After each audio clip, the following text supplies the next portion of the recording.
Está no ar nosso programa 30 Minutos. Hoje temos um tema diferente para você, hein? Aquele tema que você precisa pensar, estudar, estar conspícuo. Conspícuo, Ricardo? Conspícuo, sensacional. Olha, conspícuo é a palavra certa para quem gosta de jogar xadrez. Mas dizem que é o seguinte, para quem tem o xadrez na cabeça, pode estar tocando uma escola de samba que está tudo aqui dentro. E nós vamos falar um pouquinho desse jogo que vai fazer muita diferença na vida de quem realmente quer se inspirar, quer pensar principalmente, e saber quando a gente fala assim, até as pessoas ficam jogando xadrez, né, em qualquer tipo de evento que faça, né, na política se fala muito, vamos jogar um xadrez. Então hoje aqui você vai aprender por que se pensa muito para jogar xadrez. Ricardo Aquilio, que é o nosso convidado, que é árbitro da Confederação de Xadrez, vai também dizer um pouquinho da história do xadrez aqui em São Caetano, que eu lembro que eu disputei um jogo de xadrez, um campeonato, ainda era o Oswaldo Corvelo, presidente do clube de xadrez, em cima do Zangão. Vamos ver se alguém tem aí, manda uma foto para mim no 965891878. Será que alguém vai ter uma foto do clube de xadrez dessa época lá em cima do Zangão? Vamos lá. Meu amigo, como você aprendeu a jogar xadrez, em primeiro lugar? Como sempre, boa tarde Júnior, boa tarde espectadores. Como sempre com familiares, né? No caso, o meu irmão teve o primeiro tabuleirozinho que eu lembro de abrir, pequenininho, os primeiros movimentos, sempre com família. Isso lá pelos anos 70, da época desse clube de xadrez, que era em cima do Zangão. Eu lembro que o primeiro xadrez que eu ganhei era uma caixinha, né, e umas pecinhas desse tamanho que cabia dentro da caixinha e tudo mais. E vinha outros jogos também. Nós ganhamos na Mercedes. Minha mãe era funcionária da Mercedes e no Natal um dos presentes que nós ganhamos lá foi um jogo de xadrez. E aí acabou tornando para você um hobby. Não, isso sim, o hobby até os primeiros anos que eu joguei. Eu comecei a jogar xadrez mais seriamente quando um grupo se formou aqui em São Caetano, há uns 10, 11 anos atrás, para se reunindo jogando no Sesc da cidade. E no Sesc da cidade, os jogadores da região começamos a jogar, jogamos há 2 ou 3 anos. Aí uma das administrações passadas forneceu um espaço para a gente, que era no Clube Alves Celeste. A gente começou a organizar o que viria a ser um clube de xadrez e tivemos algum incentivo. Então eu, como árbitro, organizei 200 torneios, mais ou menos, aos sábados. Fiz 2 campeonatos municipais de xadrez na cidade. Esses campeonatos classificavam para a cidade, para os jogadores participar de jogos regionais, de jogos abertos do interior. E a coisa funcionava nesse sentido. Funcionou assim até meados de 2000, até 2, 3 anos atrás, vamos dizer assim.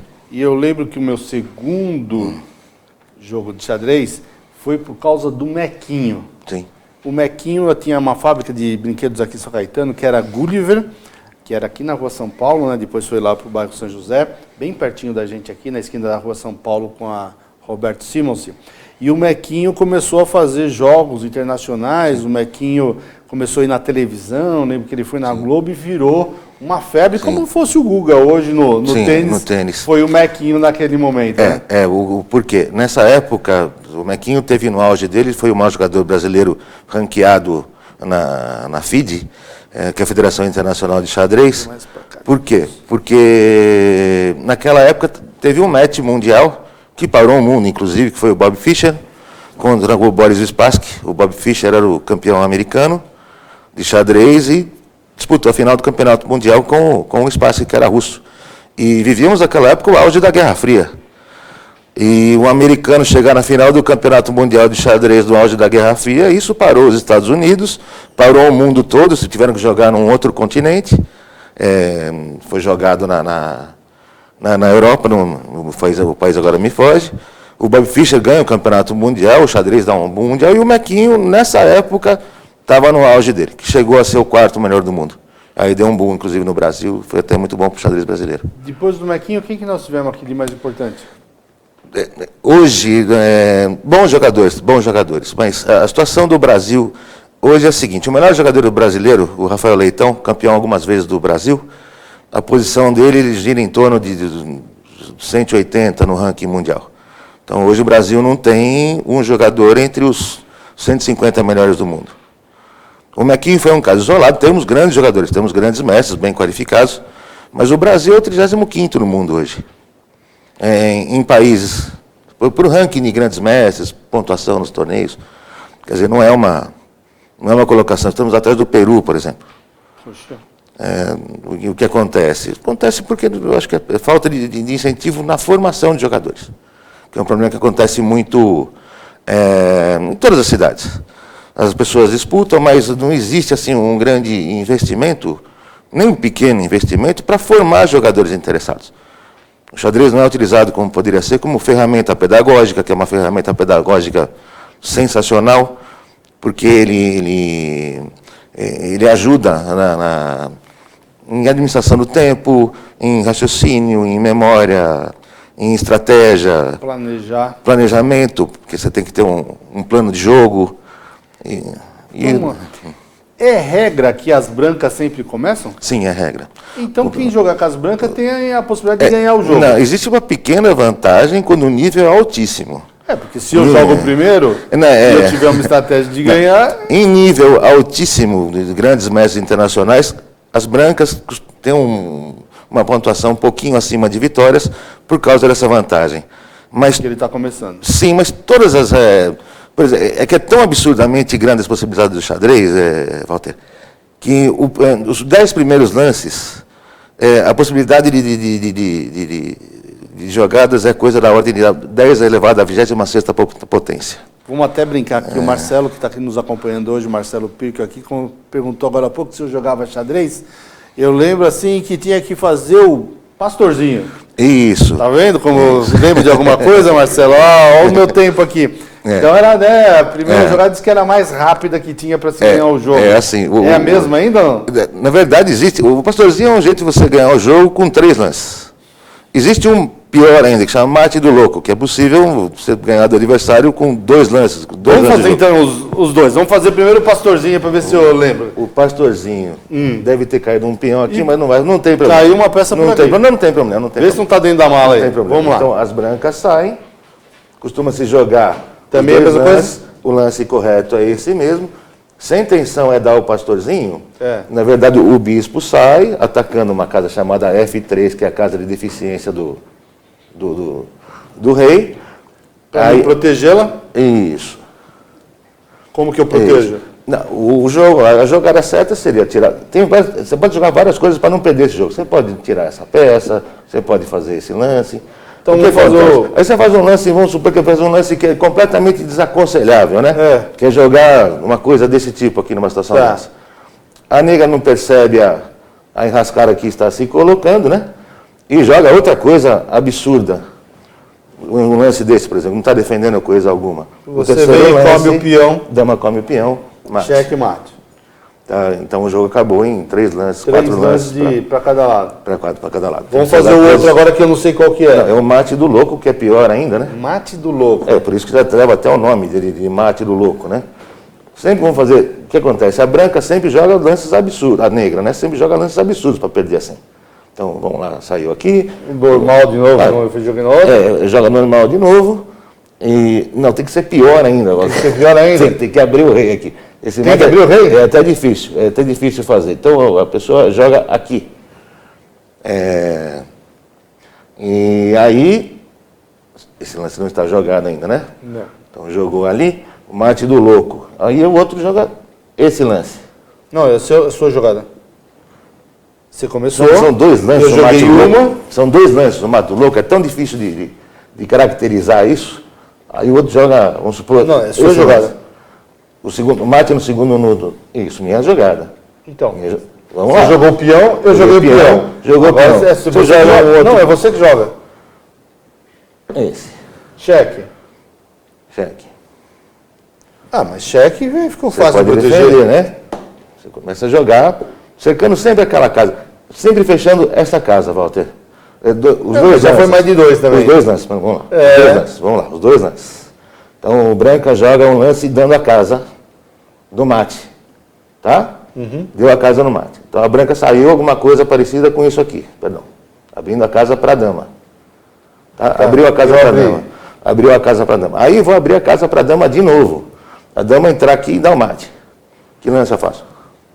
Que lance, quer dizer, você tem que fazer um lance absurdo, que seria no meu segundo lance, né? Você tem que me dar essa casa. Para essa casa não ter defesa. A dama entra e dá o mate. Para isso acontecer aqui, o mate nos dois lances. Alguma coisa, entendeu? Não tem a defesa. Uma coisa.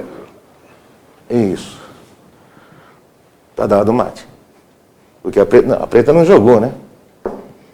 Tá? Não são 2 lances, na verdade são 3 lances, o possível, né? Tá? São 3 lances o possível. Uma coisa desse tipo. Que coisa. Tá, você está vendo que não, a preta jogou coisas que eu não tenho mais o que. Tá? Não tenho mais o que. Isso aí. Dá para se dizer que o cavalo é mais importante que o bispo? Não. O bispo é mais importante que a torre? Ou depende de quem Não, as peças altas, as peças grandes são as peças... primeira dama, ela tem um valor maior, porque a casa que ela tem mobilidade, ela joga em qualquer diagonal, fileira ou coluna. Depois, as torres, que jogam nas colunas e nas fileiras. O par de bispos, porque os grandes mestres dizem que o par de bispos é mais forte. Um grande mestre, o pai da escola russa, chamada Botvinnik, dizia que o par de bispos sustentava, que o par de bispos é melhor que o cavalo e bispo em várias situações do jogo. Se você tem um par de bispos no jogo, é muito mais fácil você dar um mate com um par de bispos do que com um bispo e um cavalo, que é o mate mais difícil do xadrez. Envolve 30 lances, 30 e pouco lances para dar um mate com... Então, aí eu te falei do clube de xadrez, que eu lembro lá que era em cima do Zangão. Qual que foi a continuidade? Depois que saiu de lá, o clube de xadrez foi para onde? Uma peregrinação. O clube de xadrez andou. Vamos lá, ele foi para baixo do estádio, Lauro Gomes, uma salinha. Depois ele virou uma sala no shopping São Caetano, aqui do centro. Depois ele virou uma sala onde era a Academia Paulista de Letras, se não me engano, era na Goiás. No prédio do Teatro Santos Dumont. Então, ele peregrou. Ele andou muito. Teve na de São Caetano, uma sala de São Caetano. Depois não existia, por iniciativa nossa dos jogadores, foi para o Alves Celeste. Né? E do Alves Celeste, hoje os jogadores estão, se eu não me engano, estão no Santa Maria, numa sala, e fazem alguns eventos também no Fundação de São Caetano. Os jogadores com espaço cedido para a prefeitura. Jogos abertos regionais ainda tem campeonato de xadrez? O xadrez nunca deixou de ser uma... Jogos abertos. Sim, porque eu lembro que na época do Tijuco Sul também era coisa... o xadrez é uma modalidade olímpica desde 2001, reconhecida pelo COI. Então, o xadrez está em todos os eventos esportivos. Sobre a questão do apoio, onde está sendo essa peregrinação pelos clubes, o que acontece? Estava falando para você, o xadrez, apesar de ser uma ferramenta pedagógica fantástica, apesar de ser uma ferramenta de inclusão social, que eu cheguei a fazer, não sei se dá para falar tudo isso, cheguei a fazer torneio com cegos, inclusive. E jogam em bom estilo, com tabuleiros diferenciados e tudo mais, jogam bem. Ele não tem um reconhecimento público que merecido. Isso não acontece só em São Caetano. Em São Caetano acontece. De tradição, de cultura. De tradição, de cultura. Por exemplo, em São Caetano existe o Programa Esportivo Comunitário, que está há 30 anos. O PEC. O PEC, exatamente, 30 anos. E cobre 40 modalidades, entre esportes e atividades físicas. O xadrez não está entre elas. Tem zumba. Zumba, hip hop, step, que eu respeito, eu acho que toda atividade física é respeitável, mas como esporte, como ferramenta, como tudo, não é dado, pelo menos, o nível de importância que se dá a esse outro tipo de atividade, que também é louvável, mas venhamos, acho que tem graus de importância para tudo. Muito bem. Vou te dar um cheque aqui, hein? Não sai daí não, que nós vamos fazer um breve intervalo. Já voltamos já aqui com o Ricardo Aquilio para mostrar mais algumas jogadas para a gente no xadrez. Quem sabe eu até dou um mate nele, tá? Até já.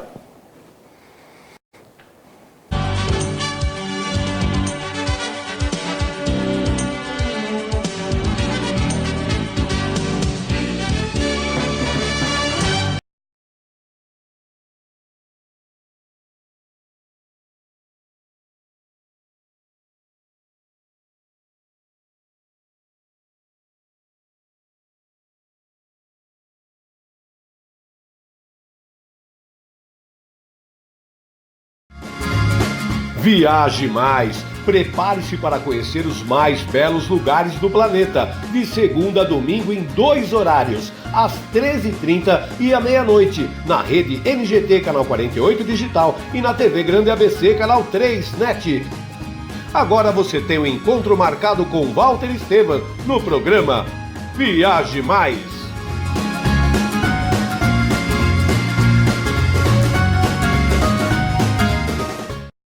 Com a Juliana Flores, você está a um clique de deixar alguém ainda mais feliz. Entrega de presentes, flores e momentos únicos em até 3 horas em todo o Brasil.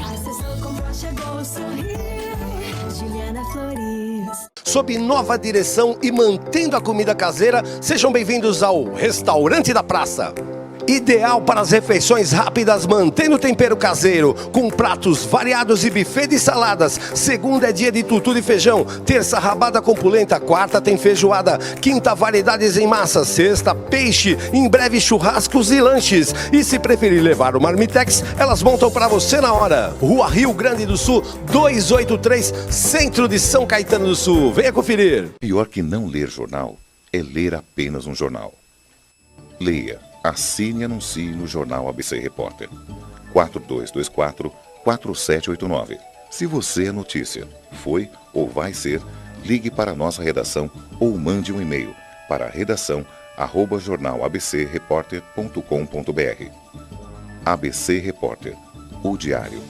www.jornalabcreporter.com.br. Sejam bem-vindos ao Buffet Laguna, 2 ambientes ar-condicionados, serviços de DJ e valet, requinte, bom gosto e sofisticação. Afinal, cada paladar é presenteado com cores, texturas e sabores. Buffet Laguna, 27 anos transformando sonhos em realidade. Ligue agora dizendo que você assistiu o comercial na TV Grande ABC e ganhe condições especiais. Rua Amazonas, 2196, São Caetano do Sul. Ligue 4421-1880 ou através do Zap no 11 999 847288. Welcome to Bilingual School, Brasil-Canadá, São Caetano do Sul. Aqui as turmas são formadas reduzindo o número de alunos na educação infantil com apenas 16 por classe, garantindo atenção individual a todos, infraestrutura com berçário exclusivo e atendimento diferenciado, enfermeiras, fisioterapeutas com horário amplo. Avenida Presidente Kennedy 1715, Santa Paula, São Caetano do Sul. Ligue 4318-5818 ou 99555-4400. Brasil-Canadá, educação infantil e bilíngue.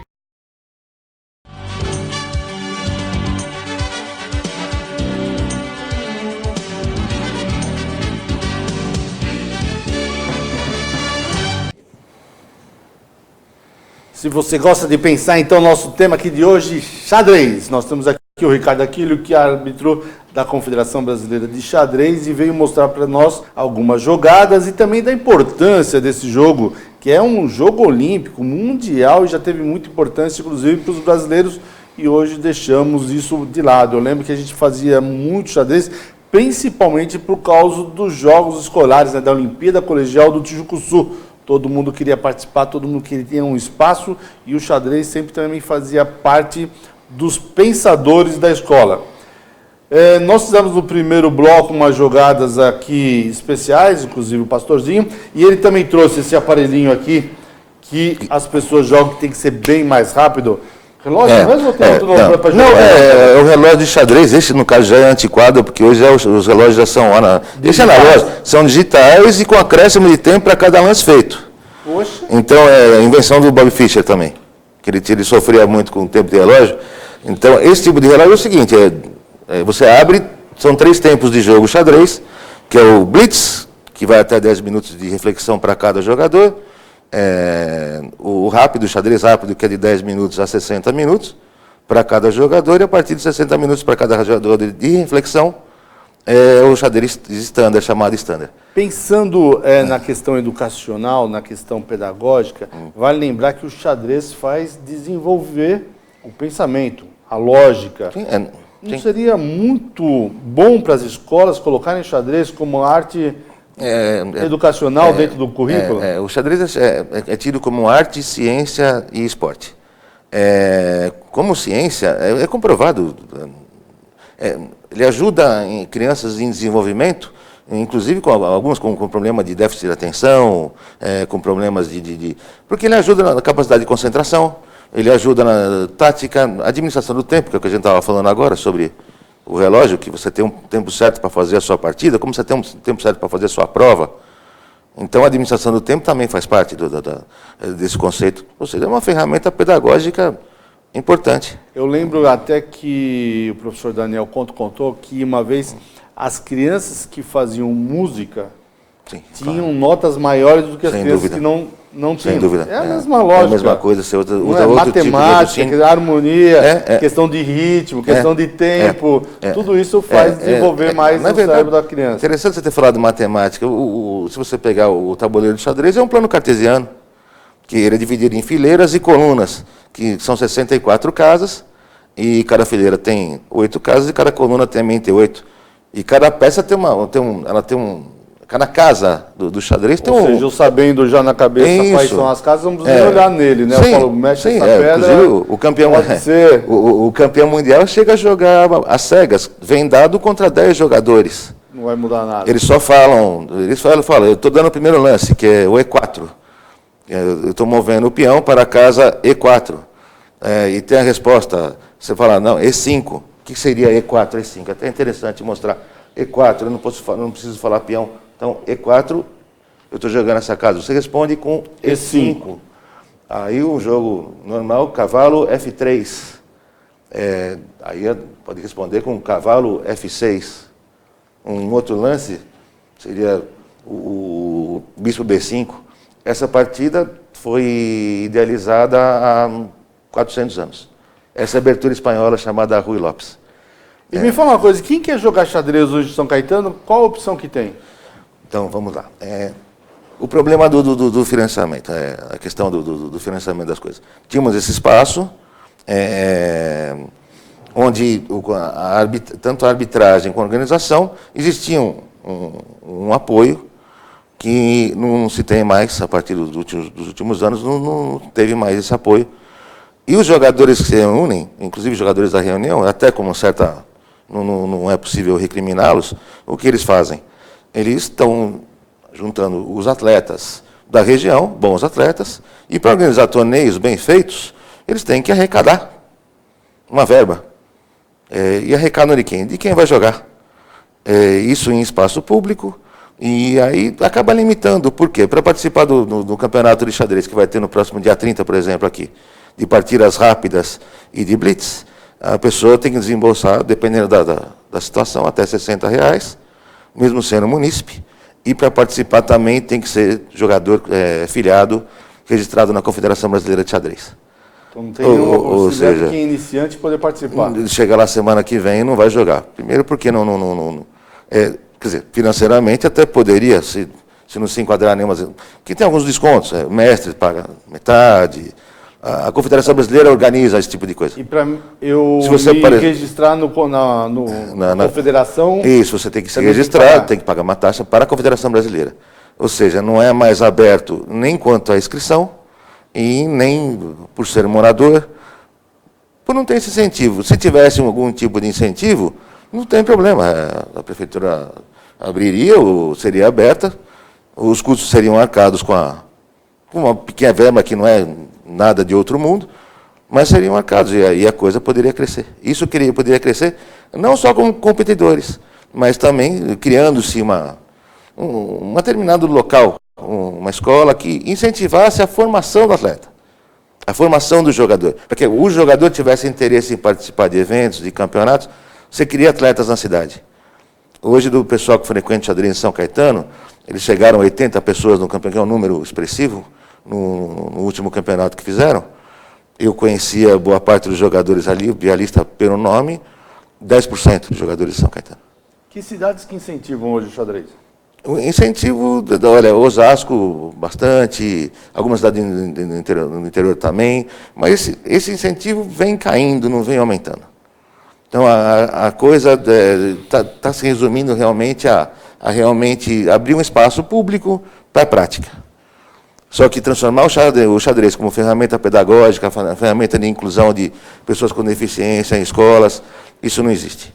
Nas viagens que a gente tem feito, eu lembro que tenho visto tabuleiros que são verdadeiras obras de arte. Sim. Né? Uma coisa. Quando eles saem fora desse estilo, do cavalo, do bispo, muda alguma coisa? Ou na federação também é obrigado a ser esse estilo? Vamos lá.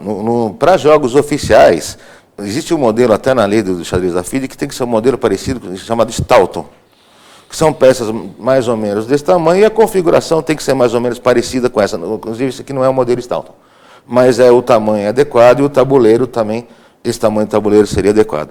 Agora, se a coisa fugir muito, ficar muito artística a coisa, o xadrez do Harry Potter não vai ser usado num torneio da FIDE internacional. Eu vi um xadrez de cristal uma vez, fiquei encantado. Maravilhoso, Já cresce os olhos só de você olhar. Sim. Questão da cor do tabuleiro também faz diferença?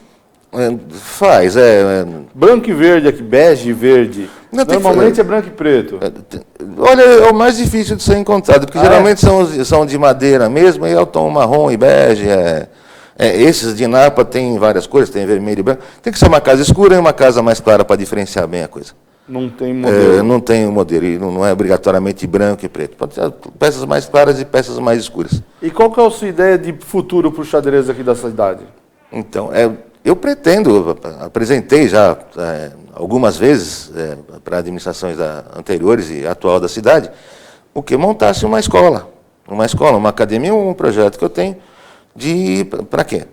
Que os clubes pudessem frequentar e as escolas pudessem frequentar, com professores e monitores para os 3 níveis, iniciante, médio, e depois não seguiu um padrão mais avançado, para a escola poder levar turmas lá e a própria escola, os membros da escola de xadrez frequentar nas escolas, nesse sentido de poder formar jogadores.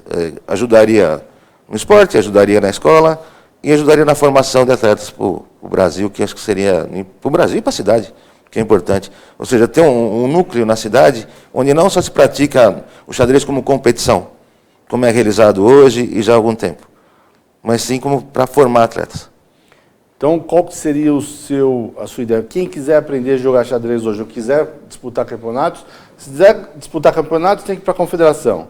E se quiser praticar simplesmente... A prática só por disputar tem esse espaço, que é no Clube Santa Maria. A pessoa comparece e joga, quando não for num torneio oficial, como estão fazendo agora. Mas é o seguinte, é difícil. Você tem atletas de 7 a 70 anos, mas eles vão lá para jogar. Claro, aprende alguma coisa, aprende.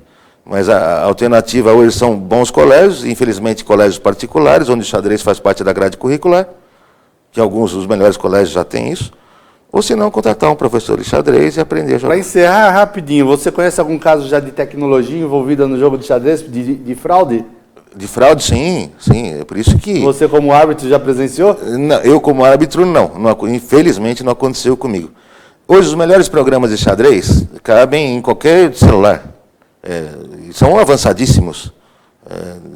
E já pegaram o atleta do pé de intervalo, para ir ao banheiro, na área, e foi lá e colocou a posição do tabuleiro no programa para ter a resposta de jogo. Esperto tem em todo lugar. Ricardo, muito obrigado pela sua participação. Tenho certeza que foi um programa bem diferente para os nossos telespectadores, mostrando essa arte, essa ciência, esse esporte que é o xadrez.